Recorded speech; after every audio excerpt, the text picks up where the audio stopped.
ကိုခနာကိုရဲမှာပဲလေကဘာကြီးကိုမြင်တဲ့ပုံစံကိုပြောင်းဖြစ်နိုင်တဲ့ခလုတ်တစ်ခုရှိတယ်လို့ပြောရင်ယုံနိုင်မလားရှင် စိတ်ဝင်စားစရာမေးခွန်းပဲနော် ဟုတ်တယ်အဲ့ဒါကဒီနေ့ကျမတို့ဆွေးနွေးမဲ့တတိယမျက်လုံးနိုးထေးခြင်းဆိုတဲ့စာအုပ်ရဲ့အထူးအချက်ပဲဖြစ်နေတာ မှန်ပါပဲ ဒီစာအုပ်ကတိမ်မွေ့တဲ့အာယုံခံနိုင်စွမ်းနေမမြင်ရတဲ့စွမ်းအင်လန်းချောင်းနေနောက်ပြီးအတွင်းစိတ်ကဘာရဲ့တကားပေါက်လို့ပြောကြတယ်တတိယမျက်လုံးကိုဘယ်လိုနိုးထစေမလဲဆိုတာလက်ညွှန်ထားတာလေ ဟုတ်ကဲ့ဒါဟာရုပ်ပိုင်းဆိုင်ရာတတ်တဲ့ပိုတိမ်မွေးတဲ့စွမ်းရည်လောကကိုကိုယ်တိုင်ဘယ်လိုအာယုံခံသိရှိနိုင်မလဲဆိုတဲ့နီလန်းတွေကိုလေ့လာတာပေါ့ ဆိုတော့ကျမတို့ဒီနေ့အဓိကကတော့အဲ့ဒီထဲကအရေးကြီးဆုံးအချက်တွေလေ့ကျင့်ခန်းတွေကိုအတူတူလေ့လာကြည့်ကြမယ် ဟုတ်ကဲ့အဓိကကြတဲ့အချက်ကတော့တတိယမျက်လုံးလို့ခေါ်တယ်မျက်ခုံးနှစ်ခုကြားကနေရာကိုအဓိကခလုတ်တစ်ခုလို့သုံးပြီးတော့ပေါ့လေမြင်မာတဲ့စိတ်အခြေအနေတွေကိုဘယ်လိုရောက်အောင်သွားမလဲဆိုတာကိုပဲဆွေးနွေးကြမှာပါ ဟုတ်ပါပြီဒါဆိုအဲ့ဒီခလုတ်ကနေပဲစလိုက်ကြရအောင်တတိယမျက်လုံးဆိုတာကိုစာအုပ်ထဲမှာရုပ်ပိုင်းဆိုင်ရာအင်္ဂါတစ်ခုလို့မဟုတ်ပဲကိုယ့်ရဲ့စွမ်းအလင်ခန္ဓာကိုယ်တစ်ခုလုံးကိုထိန်းချုပ်နိုင်တဲ့ control center တစ်ခုလို့ဖြောပြထားတယ်နော် ဟုတ်ပါတယ် စိတ်ဝင်စားစရာကောင်းတာက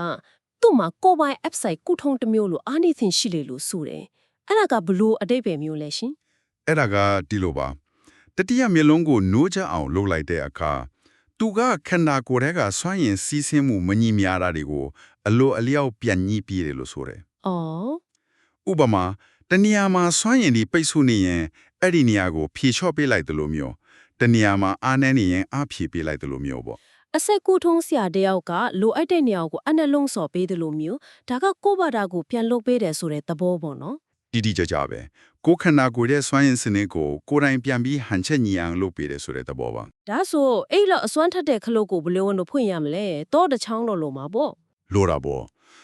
စောက်ထဲမှာအခြေခံအကြဆုံးနဲ့အရေးအကြီးဆုံးတောတစ်ချောင်းအဖြစ်ပေါ်ပြထားတာကတော့လေချောင်းပုတ်တိုက်တန်လို့ခေါ်တဲ့အသက်ရှူနည်းပါပဲ throat friction ပေါ့ လဲချောင်းပုတ်တိုက်တန် ဟုတ်တယ်။ပါဇက်ကိုနည်းနည်းလေးဟာပြီးလေချောင်းအတွင်းပိုင်းကနေပုတ်တိုက်ပြီးအသက်ရှူသွင်းရှူထုတ်လို့ရတာ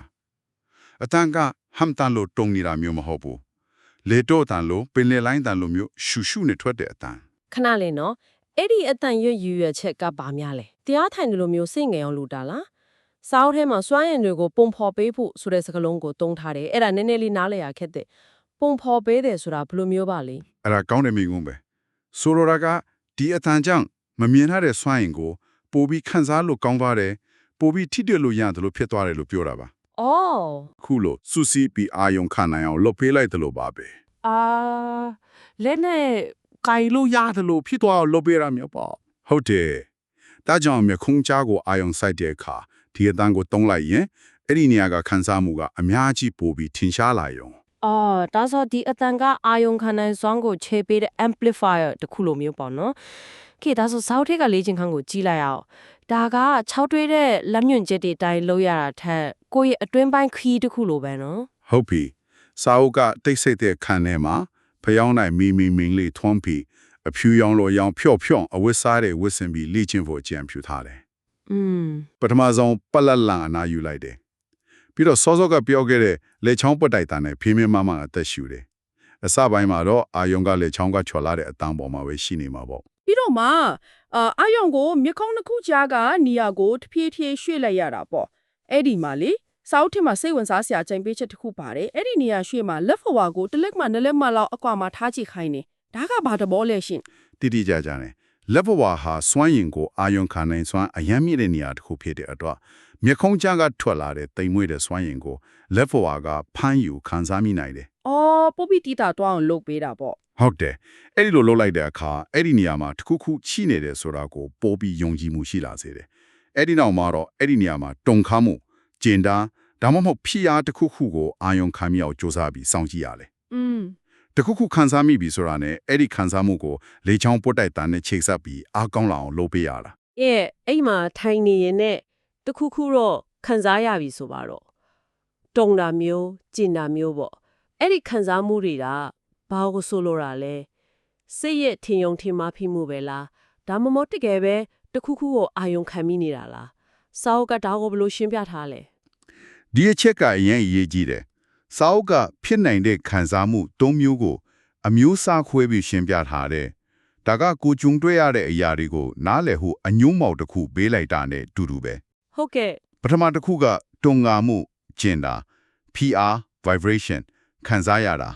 ဒါဟာ etheric body လို့ခေါ်တဲ့တက်ဆောင်စွမ်းရင်လွာကိုအာယုံခံနေရတာဖြစ်တယ် အိတ်သခန္ဓာ ဒုတိယတစ်ခုကအလင်းတွေအယောင်တွေမြင်လာတာဒါကတော့စိတ်ခံစားမှုတွေအတွေးခေါ်ရင်းနဲ့ဖွဲ့စည်းထားတဲ့ astral body ကိုအာယုံခံနေရတာပါ အင်း တတိယတစ်ခုကတော့ခရမ်းရောင်လုံးမထဲကိုရောက်သွားသလိုခံစားရတာဒါကတော့ astral space လို့ခေါ်တဲ့စိတ်ရဲ့နေဘက်တစ်ခုနဲ့ချိတ်ဆက်မိသွားတဲ့လက္ခဏာဖြစ်တယ် ခဏလေးနော်ဒီနေရာမှာအီသာခန္ဓာနဲ့ astral ခန္ဓာဆိုတာကိုနည်းနည်းပိုရှင်းအောင်လုပ်ကြအောင်နားထောင်သူတွေအတွက်ဒါကအသစ်ထင်နေနိုင်တယ်အီသာခန္ဓာဆိုတာကိုယ်ခန္ဓာရဲ့လက်စစ်ပတ်လန်ဒါမှမဟုတ်စွမ်းအင်ပုံစံခွက် blueprint လို့မို့လားရှင် အဲ့ဒီလိုဥပမာပေးလို့ရတယ်သူကတက်ဆောင်စွမ်းအင်တွေစီးစင်နေတဲ့မမြင်ရတဲ့ပုံစံခွက်ပေါ့ အော် တန်လိုက်တစ်ခုရဲ့ပတ်လက်မှာတန်လိုက်ဆက်ခွင့်ရှိနေတယ်လို့ပဲကျွန်တော်တို့ရုပ်ခန္ဓာပတ်လက်မှာဒီစွမ်းအင်ခန္ဓာရှိနေတယ် F-site ကိုထုံမှာထုံတဲ့လမ်းကြောင်းတွေကဒီအလွှာမှာရှိနေတာ ဒါဆို astral ခန္ဓာကတော့ Astral ခန္ဓာကတော့ပိုပြီးတိမ်မွေတယ်အိမ်မက်ဒီစိတ်ခံစားမှုတွေစိတ်ကူးပုံရိပ်ဒီဖြစ်ပေါ်တဲ့စိတ်ခံစားမှုဆိုင်ရာခန္ဓာကိုယ်လို့ပြောလို့ရတယ်ဒါကြောင့်အလင်းတွေအယောင်တွေမြတာကဒီခန္ဓာနဲ့ဆက်ဆက်နေတာ စိတ်ဝင်စားစရာပဲဆိုတော့တတိယမျက်လုံးဆိုတာမျက်ခုံးကြားကအစလေးတစ်ခုတည်းမဟုတ်ပဲနဲ့ ဟုတ်တယ် ဥခေါင်းနောက်စေတရှိရှေရတဲ့ဥမင်လွန်ခေါင်းတစ်ခုလိုဖြစ်တယ်လို့လဲစာအုပ်မှာရှင်းပြထားသေးတယ် မှန်ပါ ဒါကတကယ်တမ်းမှာတိချရက်နေလဲခလုတ်တစ်ခုမဟုတ်ပဲတစ်ခုလုံးကိုဖြန့်ကျက်ထားတဲ့ပိုကြီးရဲ့ကွင်ရက်တစ်ခုရဲ့ control room လို့ဖြစ်နေတာပေါ့အဲ့ဒီကွင်ရက်စာအုပ်ထဲမှာပြောထားတဲ့ meridian ဆိုတာတွေကဘလို့အလုပ်လုပ်တာလဲ ဟုတ်ပါအဲ့ဒီကွန်ရက်ကို meridian လို့ခေါ်တယ်ဒါတွေကဤတာခန္ဓာထဲမှာစွမ်းအင်တွေစီးစင်းနေတဲ့မြစ်ချောင်းတွေလိုပဲ อืม စာအုပ်ထဲမှာ channel release လို့ခေါ်တဲ့လေ့ကျင့်ခန်းတွေရဲ့ရည်ရွယ်ချက်ကအဲ့ဒီလမ်းကြောင်းတွေကိုတန့်စင်းပြီးစွမ်းအင်ကိုတတိနဲ့ရွှေ့ပြောင်းတတ်အောင်လေ့ကျင့်ပေးဖို့ပဲ ဒီလေ့ကျင့်ခန်းကပိုပဲလက်တွေ့ကြမဲ့ပုံပဲနော်ဥပမာနှလုံး meridian လို့ခေါ်တဲ့လက်မောင်းပေါ်ကလမ်းကြောင်းတွေကိုပုတ်တိုက်ပေးယုံနဲ့စွမ်းအင်စီးဆင်းကကိုခန်းစားရတယ်ဆိုတာလူတိုင်းရဲ့အတွက်တကယ်ချိနိုင်ပါမလား ဟုတ် တချို့ကဒါကိုစိတ်ရဲ့ထင်ယုံထင်မှားဖြစ်မှု placebo effect လို့ပြောနိုင်တယ်လေစာအုပ်ကအဲ့ဒါကိုဘယ်လိုရှင်းပြထားလဲ အဲ့ဒါအရာကောင်းလေမိကုံပဲစာအုပ်ကတာကိုစိတ်ပိုင်းဆိုင်ရာထက်ရုပ်ပိုင်းဆိုင်ရာအာယုံခံမှုအဖြစ်ချင်းကပ်ထားတယ်ဒါကချက်ချင်းဤခံစားမိမှာမဟုတ်ပဲတဖြည်းဖြည်းလေ့ကျင့်ယူရတဲ့အာယုံခံနိုင်စွမ်းတစ်ခုလို့သွားဆိုတယ် အဆင့်ဒီရှိတာပေါ့ ဟုတ်တယ်အာယုံခံနိုင်စွမ်းအဆင့်30ရှိတယ်လို့ဖော်ပြထားတယ်ပထမအဆင့်ကလမ်းကြောင်းရှိတဲ့နေရာကိုပုတ်တိုက်လိုက်ရင်အဲ့ဒီနေရာမှာထူးခြားတဲ့ခံစားမှုတစ်ခုကိုတတိထားမိလာတာ အင်း ဒုတိယအဆင့်ကအဲ့ဒီလမ်းကြောင်းတစ်ချောင်းမှာတုံခါမှုဒါမှမဟုတ်စွမ်းရင်စီးဆင်းသွားတာကိုခံစားမိလာတာ ဟုတ်ကဲ့ တတိယအဆင့်ကတော့အဆင့်အမြင့်ဆုံးပဲစွမ်းရင်ကိုကိုယ့်ရဲ့တတိနဲ့စောက်ထဲမှာတော့လက်ကလေးများနဲ့ညှစ်ထုတ်တယ်လို့မျိုးလမ်းကြောင်းတစ်ချောင်းရွှေ့ပြောင်းနိုင်လာတာ ဒီစနစ်ကြီးကတစ်ခုနဲ့တစ်ခုအပြန်အလှန်ဆက်နေတယ်ဆိုတဲ့အချက်ကလည်းစိတ်ဝင်စားဖို့ကောင်းတယ်ဆိုလိုတာက meridian လေ့ကျင့်ခန်းလို့ရင်တတိယမျက်လုံးပိုနိုးကြလာပြီတတိယမျက်လုံးကိုအာယုံဆိုင်ရင် meridian တွေကစွမ်းရင်စီးဆင်းမှုပိုကောင်းလာတဲ့ဆိုတဲ့သဘောပေါ့ တိတိကျကျပဲ feedback loop တစ်ခုလိုပဲသူတို့ကတိကျစနစ်တွေမဟုတ်ဘူးတခုတည်းသောစွမ်းရင်စနစ်ရဲ့စစ်ပိုက်တွေပဲတနည်းအားကိုအားကောင်းအောင်လုပ်လိုက်ရင်ကျန်တဲ့နေရာတွေပါအလိုလိုအားကောင်းလာတယ် ကဲဒီနေ့ဆွေးနွေးမှုရဲ့နောက်ဆုံးအပိုင်းကိုရောက်လာပါပြီဒီအပိုင်းကတော့တကယ်ကိုအံ့ဩစရာကောင်းတဲ့အပိုင်းလို့ပြောလို့ရတယ်မြင်ချင်းလို့ခေါ်တဲ့တိမ်မွေးတဲ့အာယုံခံနိုင်စွမ်းကိုဖွံ့ဖြိုးအောင်လုပ်တဲ့အကြောင်းပဲ ဟုတ်ပါတယ် ကျမတို့ကမြင်တဲ့ဆိုရင်အရာဝတ္ထုတွေကိုပဲအာယုံစိုက်နေကြတာလေဒါပေမဲ့မြင်နေတဲ့ဖြစ်စဉ်ကိုယ်တိုင်ကိုပြန်အာယုံစိုက်ရမယ်ဆိုရင်အတွေးကလုံးဝကိုရှုထောင်ပြောင်းလဲလိုက်တယ်လို့ပဲဒါကိုနည်းနည်းပူပြီးရှင်းပြပေးပါဦး ဒီအတွက်စာအုပ်မှာတွန်းစစ်မြင်ချင်းဖြစ်စဉ်ဆိုတဲ့နီလန်ကိုအဓိကထားရှင်းပြထားတယ်ပထမအဆင့်ကတော့တတိယမျိုးလုံးနေရာမှာဘာမှမစင်စားပဲလုံးဝငြိမ်သက်စွာအာယုံစိုက်ထားတာ အင်း ဒုတိယအဆင့်ကအရေးကြီးဆုံးပဲအဲ့ဒါက seeingness တို့ခေါ်တဲ့မြင်နေခြင်းဖြစ်စဉ်ကိုကိုယ်တိုင်ကိုသတိပြုမိတာတတိယအဆင့်ကတော့အဲ့ဒီအမြင်ကိုနှလုံးသားခရင်ခံစားလိုက်တာ မြင်နေရတဲ့အရာဝတ္ထုကိုမဟုတ်ပဲ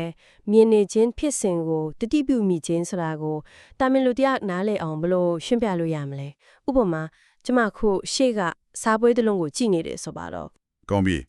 တာမန်ချင်းနဲ့မှစိတ်ကအဲ့ဒီမြင်ခွင့်ကိုချက်ချင်းပဲဒါစားပွဲ တစ်သားနဲ့လှုပ်ထားတဲ့အညူရောင်စပီတန်စိတ်ကတ်ဘောင်ခက်ပြီးတောင်းတတဲ့ပုံစံတစ်ခုဖြစ်တည်ဆောင်လိုက်တယ် ဟုတ်တယ်အလိုလိုဖြစ်သွားတာ မှန်တယ် seeingness ကိုအာယုံစိုက်တယ်ဆိုတာအဲ့ဒီစိတ်ရဲ့စုကွိုင်မှု grasping ကိုခဏလွတ်ချလိုက်တာ စားပွဲဆိုတဲ့နာမည်ကိုမေ့ထားပြီးရှေ့မှာရှိနေတဲ့အယောင်တွေအလင်းအမောင်းတွေပုံတချန်တွေတဲ့စီစဉ်နေမှုကိုပဲတက်တက်ကြည့်လိုက်တာကလေးတယောက်ကပထမဆုံးအကျင့်အရာဝတ္ထုတစ်ခုကိုအမီမတီပဲစူးစမ်းကြည့်လိုက်တယ်လို့မျိုးပေါ့ အော်ဒါဆိုရင်ဒါဟာတာမန်အမြင်အာယုံပေါ်မှာအစွမ်းတစ်ခုခုထပ်ပေါင်းထည့်တာမဟုတ်ဘူးပေါ့ ဟုတ်တယ် ရှိနေပြီးသားစိတ်ရဲ့အလွာတစ်ခုတိတ်ဆိတ်ကတ်တဲ့အလွာတစ်ခုကိုဖျက်ရှားလိုက်တာနဲ့ပူတူတယ် တီကြတာပဲအစာအုပ်ကအဲ့ဒါကိုပဲအဓိကထားရှင်းပြတာတကယ်မြင်တတ်ဖို့ဆိုတာအတက်တစ်ခုခုထပ်ထဲတာမဟုတ်ဘူးကိုယ်စိတ်ကအမြဲတမ်းဖန်တီးနေတဲ့အမြင်ဆိုင်ရာ filter ကိုဖျက်ရှားလိုက်တာပဲ အဲ့ဒီလိုဖျက်ရှားလိုက်တဲ့အခါမှာအရာဝတ္ထုတွေဟာတောင့်တင်းတဲ့အခဲအစိုက်ခဲဒီအဖြစ်ခနဲ့စီချင်းနေတဲ့အယောင်နဲ့အလင်းတွေအဖြစ်ပြောင်းလဲသွားတာကိုမြင်လာရတယ်လို့ဆိုတယ်ဒါဟာရှုမြင်ပုံကိုလုံးဝပြောင်းလဲပစ်လိုက်တာပဲ ဒီအချက်ဒီအလုံးကိုခြုံပြီးကြည့်လိုက်ရင်ဒီစောက်ကပေးချင်တဲ့အဓိကတော့ချက်ကဘာဖြစ်မလဲရှင် ဒီတိယမဲ့လုံးကိုဖွင့်တာထက်ပိုကျဲပြတ်တဲ့အမြင်တစ်ခုကိုပေးနေသလိုပဲ အဓိကတော့ချက်ကတော့ကျွန်တော်တို့ရဲ့ခန္ဓာကိုယ်ဟာရုပ်ပိုင်းဆိုင်ရာသက်သက်မဟုတ်ပဲကိုယ်တိုင်ထိန်ချုပ်ပြုပြင်အားဖြည့်လို့ရတဲ့စွမ်းအင်စနစ်တစ်ခုပါဝင်နေတယ်ဆိုတာကိုလက်တွေ့ကျကျသက်သေပြချင်တာပဲ ဟုတ်ကဲ့ နောက်ပြီးမြင်ခြင်းဆိုတာမျက်စိနဲ့ကြည့်တာမဟုတ်ပဲစိတ်ရဲ့အမြင်ကိုပြောင်းလဲပစ်လိုက်တာဆိုတဲ့အချက်ကအရေးအကြီးဆုံးပဲရုပ်ဝတ္ထုကဘာလို့ကျွန်တော်တို့ထင်နေတဲ့အရာဟာတကယ်တော့ကိုယ်စိတ်ရဲ့အထိပ္ပယ်ခွင့်ဆိုမှုအပေါ်အများကြီးမူတည်နေတဲ့ဆိုတဲ့အတိကိုပေးတယ် ကောင်းပါပြီဒီနေ့ဆွေးနွေးခဲ့တာတွေကတကယ်ကိုအတွင်းနယ်ဘက်ကိုချက်ထွင်ပေးနိုင်ပါတယ်တတိယမျက်လုံးကိုစွမ်းရင်ခန္ဓာရဲ့ခလုတ်တစ်ခုဖြစ်အတုံးပြပုံလက်ချောင်းပေါ်တိုက်ထန်ကအာမြင့်ပေတဲ့ကိရိယာတစ်ခုဖြစ်အတုံးဝင်ပုံစွမ်းရင်လမ်းကြောင်းတွေနဲ့မြင်ခြင်းဆိုတာအမြင်အာရုံကိုပြောင်းလဲလိုက်တာဖြစ်တယ်ဆိုတဲ့ချက်တွေပေါ့ ဟုတ်ပါတယ်အားလုံးကိုကျေးဇူးတင်ပါတယ် နောက်ဆုံးအနေနဲ့နားထောင်တူတဲ့အတွက်စဉ်းစားစရာအတွေ့အတစ်ခုချန်နာခဲ့ကြပါတယ်ဒီစာအုပ်မှာမြေစွမ်းရင်လမ်းကြောင်းများ as lines နဲ့စွမ်းရင်တွင်းများ energy wells ဆိုတဲ့အကြောင်းကိုလည်းဖော်ပြထားတယ် ဒါတွေကကပ္ပမြေကြီးပေါ်မှာရှိတဲ့လူတစ်ယောက်ရဲ့စွမ်းရင်ကိုဆွတ်ယုတ်စေနိုင်တဲ့တို့မို့အားဖြည့်ဖြည့်ပေးနိုင်တဲ့တီးချနေရတွေပါဒီအချက်ကကျွန်တော်တို့ကိုမေးခွန်းတစ်ခုမေးလာစေတယ်လူတစ်ယောက်ရဲ့ကျမ်းမာချမ်းသာမှုနဲ့စိတ်ပိုင်းဆိုင်ရာကြီးလည်မှုဟာကိုယ့်ရဲ့အတွေးစိတ်အခြေအနေပေါ်မှာပဲမူတည်လာလားဒါမှမဟုတ်နေ့စဉ်နေ့တိုင်းအိပ်ဆက်အလုပ်လုပ်နေတဲ့မြေနေရာကိုယ်တိုင်ရဲ့တိတ်မွေ့တဲ့တဲ့အမှုတွေလည်းပါဝင်နေနိုင်တယ်လားဆိုတာပါ